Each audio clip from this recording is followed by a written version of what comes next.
आज Doubtnut app download करें। Doubtnut पर अपने सभी गणित, रसायन विज्ञान, भौतिक विज्ञान और जीव विज्ञान के डाउट्स का करो सफाया।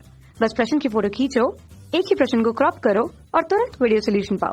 अभी डाउनलोड करें। नमस्कार दोस्तों, स्वागत करता हूं आप सभी का। आपका प्रश्न है, एल्किल क्लोराइड्स की जली KOH से क्रिया करने पर एल्कोहल प्राप्त होते हैं, लेकिन एल्कोहली KOH की उपस्थिति में एल्कीन मुख्य उत्पाद के रूप में प्राप्त होते हैं, स्पष्ट कीजिए। ठीक है, तो आइए हम अपने प्रश्न के उत्तर को जो है वह रासायनिक समीकरणों की सहायता से स्पष्ट करते हैं। ठीक है, तो जैसे कि यहाँ पर कह रहा है एल्किल क्लोराइड, ठीक है, तो ये एल्किल क्लोराइड से क्या तात्पर्य, हमारे यहाँ पर कह रहा है कि एल्किल हैलाइड। ठीक है, एल्किल क्लोराइड यानी यहाँ पर हैलाइड के रूप में जो कौन सा तत्व लेंगे, हम यहाँ पर क्लोराइड लेंगे यानी Cl को जोड़ेंगे। ठीक है, तो एल्किल क्लोराइड का जो है हम एक उदाहरण लें तो एथिल क्लोराइड हम ले लेते हैं यानी CH3 CH2 Cl। ठीक है, ये हमारा क्या है, एथिल क्लोराइड। ठीक है, ये हमारा एल्किल क्लोराइड का जो है वह एक उदाहरण है। ठीक है, तो जब हम इसकी जली KOH के साथ अभिक्रिया कराते हैं, यानी जब जली KOH होता है तो ये जो होता है हमारा एल्किल हैलाइड का जो है वह क्षारी जल अपघटन होता है। ठीक है, जिसके फलस्वरूप हमें जो एल्कोहल प्राप्त हो जाते हैं। ठीक, तो इसकी रासायनिक समीकरण हम देखें। ठीक है, पहली क्या है, जलीय KOH के द्वारा। ठीक है ना, जली KOH के साथ हमने इसकी अभिक्रिया कराई तो यहाँ पर हमारा ये CH3, ठीक है ना, CH3 CH2 Cl plus KOH। ठीक है, ये हमने इसका जल अपघटन कराया। ठीक है ना, तो ये हमारा जो है K प्लस O माइनस में परिवर्तित होगा, ये हमारा CH3 CH2, ठीक है ना, प्लस आयन में, और ये हमारा Cl माइनस में परिवर्तित हुआ। तो अब इसमें जो हमारा ये Cl माइनस है ये हमारा पोटेशियम प्लस आयन से जो है वह अभिकृत हो जाता है।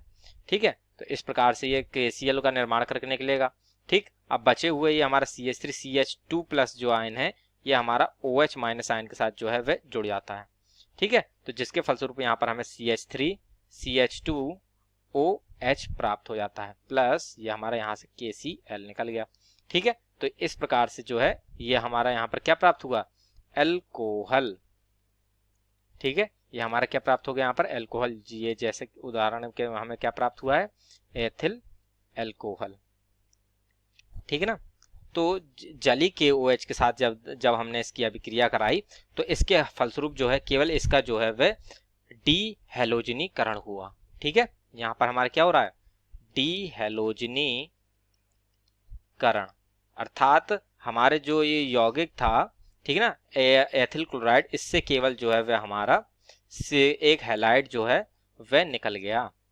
ठीक है, तो इसके फलस्वरूप ये हमारा क्या हुआ है, इसका डीहैलोजनीकरण हुआ है। ठीक है, अर्थात एक हैलाइड निकल गया। तो डीहैलोजनीकरण के फलस्वरूप यहाँ पर हमें एथिल अल्कोहल प्राप्त हो गया, जैसे कि हमने आज रासायनिक समीकरण से देखा। अब जो दूसरा वो कह रहा था, प्रश्न में कह रहा था कि जो है एल्कोहलिक KOH के द्वारा इसकी यदि हम अभिक्रिया कराएं। ठीक है, तो जो एल्कोहलिक KOH होता है ये हमारा विहाइड्रोहैलोजनीकारक होता है। ठीक है, अर्थात एल्कोहलिक KOH के साथ यदि हम इसकी अभिक्रिया कराते हैं तो यौगिक से हमारा एक हाइड्रोजन हटेगा और एक हैलाइड हटेगा। तो ये हमारा क्या कहलाता है, एल्कोहलिक KOH डीहाइड्रोहैलोजनीकरण अभिक्रिया। ठीक है ना, यानी कि यदि हमने एल्कोहलिक KOH के साथ इसकी अभिक्रिया कराई तो इसका जो है एल्किल हैलाइड का हमारा डीहाइड्रोहैलोजनीकरण होगा। ठीक है, तो इसकी रासायनिक समीकरण हम देख लेते हैं। तो जैसे कि हम ले रहे थे उदाहरण CH3 CH2 Cl। ठीक है, प्लस अब हमने यहाँ पर जो है इसकी अभिक्रिया किससे कराई, एल्कोहलिक KOH से कराएं। ठीक है ना, एल्कोहलिक KOH। ठीक है, तो इसको जो है अब हमने यहाँ पर गर्म किया तो इस फलस्वरूप जो ये हमारा पोटेशियम है ये क्लोरीन के साथ अभिक्रिया करके जो है वह KCl बनाकर निकल जाएगा। ठीक है, और ये जो हमारा OH बचा, अब ये क्या करता है कि ये वाला जो कार्बन होता है उससे एक हाइड्रोजन को निकालेगा और अपने साथ मिला करके H2O बना करके निकल जाएगा, यानी एक अणु यहाँ पर हमारा जल का हमें प्राप्त हो जाएगा। ठीक है, अब हमें यहाँ पर क्या बचेगा, CH2 CH2, तो ये दोनों आपस में संयोग करके हमारे जो है वे एथिलीन का निर्माण करते हैं। ठीक है, ये हमारा बन गया एथिलीन। ठीक, तो इस प्रकार से ये एल्कोहलिक KOH जो है वह हमारी डीहाइड्रोहैलोजनीकरण अभिक्रिया को प्रदर्शित करता है।